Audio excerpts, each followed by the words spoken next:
lagi kita di channel yang penuh imajinasi, informasi gratis, tidak bayar. Subscribe. Assalamualaikum warahmatullahi wabarakatuh. Waalaikumsalam warahmatullahi wabarakatuh. Salam sehat dan bahagia semua sobat-sobat Kicau Jelata. Ketemu lagi dengan saya, dengan Bung Jera dan Bang Kica di channel yang penuh informasi, imajinasi, dan kita akan berbincang-bincang hari ini mengenai tetap masih masalah COVID ya, pandemi COVID-19 yang belum juga mereda, dan kita sudah melewati hampir 1 tahun ini. Kalau nanti sampai dengan Februari Maret yang berlalu berarti sudah 1 tahun, dan masih belum kelihatan titik terang dari penyelesaian pandemi ini ya Bang ya. Gimana Bang Kica kabarnya hari ini? Mudah-mudahan selalu sehat walafiat dan tidak kurang apapun. Ya, kita harapkan juga sobat-sobat Kicau Jelata kita tingkatkan selalu imun kita untuk menjaga diri dari serangan virus COVID-19 ini. Oke. Sore ini kita akan berbincang-bincang kembali mengenai bagaimana caranya nih untuk bisa kita secepatnya keluar dari pandemi ini ya. Silakan Bang Kica, mungkin bisa mereview sedikit perkembangan terakhir, hari-hari terakhir seperti apa nih kondisi di luar sana. Ya, sebelum kita membicarakan atau berdiskusi mengenai kondisi di luar, kita ingin menginformasikan bahwa kemarin ya, Presiden Jokowi itu mengundang 5 gubernur. Tepatnya itu hari Rabu, tanggal 3 Februari. 5 gubernur itu adalah Gubernur DKI, Pak Anies Baswedan, Gubernur Jawa Barat, Pak Ridwan Kamil, Gubernur Jawa Tengah, Pak Ganjar Pranowo, dan Gubernur Yogyakarta, Sri Sultan Hamengkubuwono, dan terakhir Gubernur Bali, Wayan Koster. 5 gubernur tersebut dipanggil agaknya berbicara atau membicarakan berdiskusi mengenai COVID-19, dan barangkali mungkin di 5 daerah tersebut tingkat infeksi sangat mengkhawatirkan.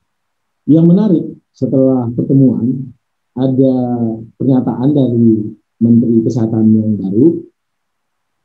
Pernyataannya begini, kesimpulan kami satu, cara untuk mengatasi pandemi adalah dengan mengurangi laju penularan, agar kita bisa mempersiapkan lebih baik sarana kesehatan, agar seluruh rumah sakit kita tidak terlalu terbebani, dan kita bisa siapkan diri dengan vaksinasi. Tetapi isi utamanya perang menghadapi pandemi ini adalah mengurangi laju penularan. Nah, ini kan kalau kita lihat sebenarnya pernyataan ini atau kesimpulan ini harusnya ya sudah keluar di awal-awal dulu ya. Jadi kalau kita ibaratkan sebenarnya pandemi ini persis seperti kebakaran. Ada titik api di satu titik, maka jalan yang paling rasional adalah kita matikan atau kita sekat titik api supaya jangan menjalar ke titik-titik lainnya ya. Itu untuk api yang kelihatan.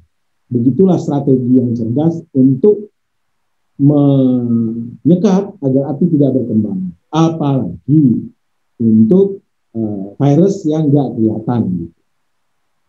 Jadi kita tidak hendak menyesali diri, tapi kita coba berandai-andai gitu ya. Kalau di awal-awal pandemi, kesadaran seperti ini bahwa yang harus dikendalikan adalah laju pertumbuhan, tentu jalan yang paling bijak ya menyekat titik-titik di awal di mana virus ini muncul kan. Kita ingat waktu awal bahwa Gubernur Anies menyatakan di DKI Jakarta ada beberapa kasus yang muncul gitu ya, dan banyak pihak menyarankan pada saat itu agar Jakarta di lockdown gitu ya. Artinya api yang mulai ada percikannya di Jakarta tersebut kita lokalisir. Gitu. Tetapi kan bukan kebijakan itu yang kita ambil gitu ya. Ini kita bicara ke depan. Nah, bicara ke depan, saat ini tentu opsi lockdown mustahil kita lakukan gitu ya. Kenapa mustahil? Karena kita tak tahu lagi di tingkat mana ini atau sejauh mana penyebarannya. Boleh jadi ke 34 provinsi sampai ke pelosok-pelosok desa udah ada virus ini ya. Jadi kalau kita lockdown tentu ongkosnya amat sangat mahal. Nah, apa yang bisa kita lakukan? Satu, kita harus sepakat dulu nih bahwa kita sebagai bangsa yang kuat, yang besar harus yakin bahwa kita mampu keluar dari masalah ini. Kita mampu memenangkan peperangan dengan virus ini. Caranya adalah mari kita mulai dengan meningkatkan disiplin diri secara masif. Dan disiplin itu tentu kita mulai dari diri kita, keluarga kita, lingkungan terdekat kita. Nah, barangkali itulah jalan yang mungkin satu-satunya yang bisa kita lakukan sementara kita menunggu proses vaksinasi selesai dilakukan dan mudah-mudahan vaksin tersebut bisa bekerja dengan ampuh meningkatkan imunitas tubuh dari masyarakat kita. Begitu Bung Jala. Ya oke. Jadi kita melihat bahwa tadi Bung Gica menyamakan dengan kebakaran ya. Kalau kebakaran itu kelihatan apinya, sementara ini kan musuh kita tidak kelihatan sama sekali ya. Dan udah ya apa yang dilakukan oleh pemerintah kita lihat lebih banyak mengarah kepada trial and error ya. Jadi coba. Sebetulnya alhamdulillah kemarin kita ada melihat bahwa Presiden Jokowi sudah memimpin sidang kabinet dan sudah mulai membanding-bandingkan pencapaian kita dengan yang dilaksanakan di luar negeri gitu kan ya. Dan beliau menyatakan bahwa PSBB sudah gagal, PPKM sudah gagal ya. Dan kelihatannya mungkin ini kita akan mengarah ke lockdown ya. Tapi apapun yang terjadi kita serahkan sajalah kepada pemerintah karena mereka sudah bekerja dengan sangat keras ya. Tapi hasilnya memang belum menggembirakan, bahkan antara ekonomi dan kesehatan pun sudah mulai dibanding-bandingkan. Kalau memang ekonominya terus merosot tapi kesehatannya meningkat atau COVID-nya berkurang, oke lah kan gitu kata Pak Presiden kan. Ternyata enggak. PPKM kita laksanakan, kemudian kegiatan ekonomi berkurang, tapi COVID-nya malah naik terus. Nah ini kita serahkan aja lah kepada mereka ya.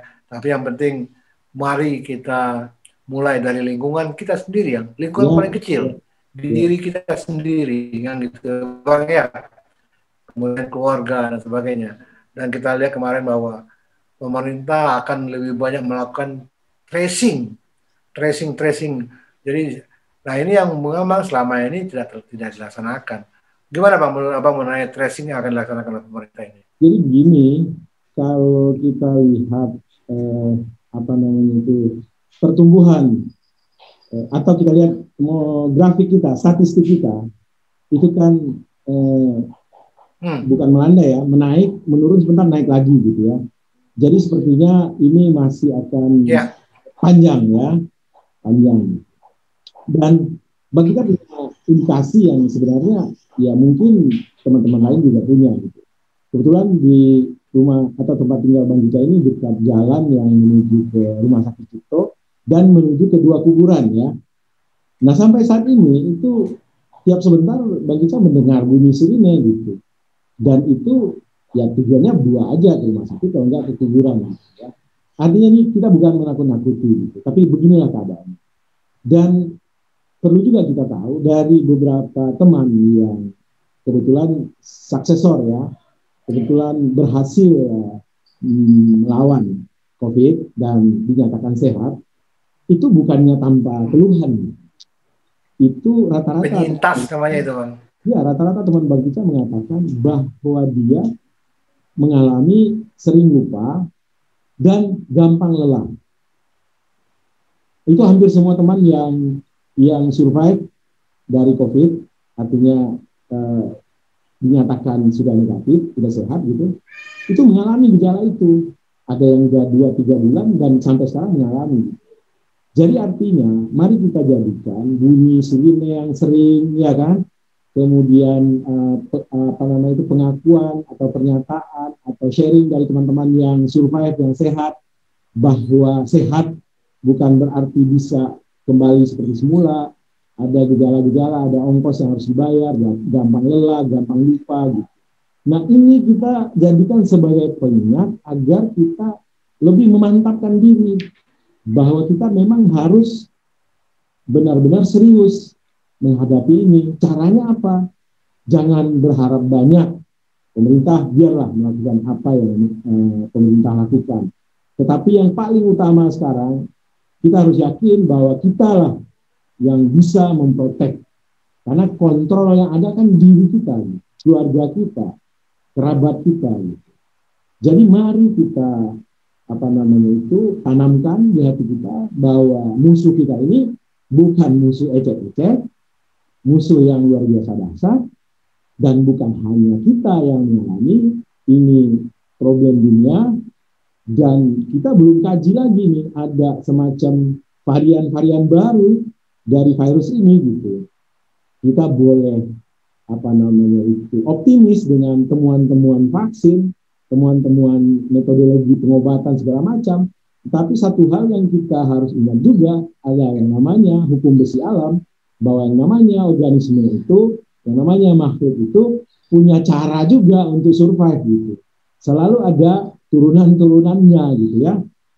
Jadi kembali lagi ya, mari kita kendalikan apa yang kita bisa, kendalikan apa yang kita mampu, dan kendalikan apa yang berada dalam otoritas kita. Apa itu? Diri kita, mari patuhi protokol kesehatan. Apa itu? Sanak saudara kita, mari kita beri mereka pencerahan, teman-teman kita, kerabat kita. Jadi agaknya begitulah diskusi yang paling bagus saat ini. Bagaimana bangsa besar ini secara masif bersatu padu, meyakinkan diri bahwa kita semua adalah bangsa petempur dan yakin bahwa kita bisa menang dari kegalauan ini. Kita bisa memenangkan peperangan ini, pertempuran ini, asal kita disiplin, asal kita secara masif bersama-sama melakukannya. Tapi begitu, Bung Jala. Oke, kalau gitu kita sepakatlah bahwa kita mulai disiplin dari diri sendiri, lingkungan sendiri, keluarga sendiri, juga lingkungan dekat terdekat kita ya. Jadi lebih mikro lagi kita bicaranya. Betul. Karena kita lihat di luar sana, orang masih berkeliaran, masih banyak kemana-mana. Ya mungkin sudah waktunya kita untuk mulai membatasi diri, untuk kalau nggak penting sekali ya nggak usah kemana-mana.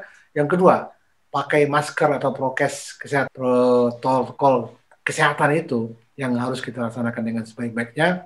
Kita melihat masih banyak orang di luar sana yang tidak pakai masker, atau mungkin pakai masker hanya sekedar menggantungkan di kupingnya saja ya, kemudian mulutnya dan hidungnya kebuka, maskernya ada di leher gitu ya. Nah ini yang perlu disiplin dari semuanya masyarakat ini, bahwa itu untuk menyelamatkan dirinya dan orang lain. Jadi kita harapkan mereka benar-benar menghindari kerumunan, kemudian sering mencuci tangan dan sebagainya. Mari kita tingkatkan disiplin untuk keselamatan kita bersama. Dan mungkin itu pesan kita hari ini ya Bang, kepada sobat-sobat kita Junata. Jadi di samping disiplin diri, sudah saatnya juga kita meningkatkan solidaritas sosial kita.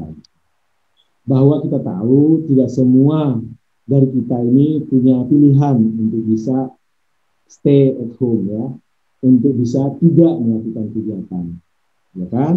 Pilihan mereka itu antara tinggal di rumah tidak makan atau keluar terancam COVID gitu ya. Nah barangkali sudah saatnya juga kita menunjukkan bahwa kita ini adalah bangsa kedua, bangsa yang penuh kekeluargaan, bangsa yang bisa bahu-membahu bersama-sama bergotong royong untuk menanggulangi permasalahan yang akan menimpa kita semua.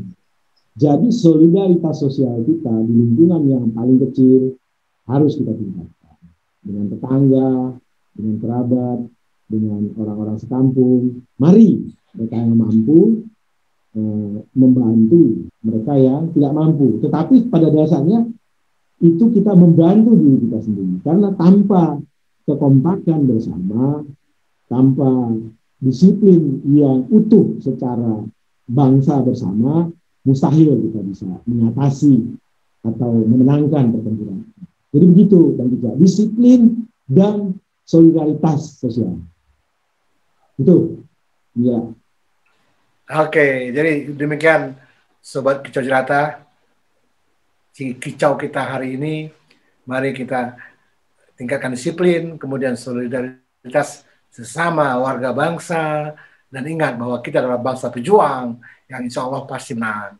Demikian kicau kita, sampai ketemu lagi pada video yang akan datang. Assalamualaikum warahmatullahi wabarakatuh. Salam sehat dan bahagia. Waalaikumsalam warahmatullahi wabarakatuh. Sampai ketemu.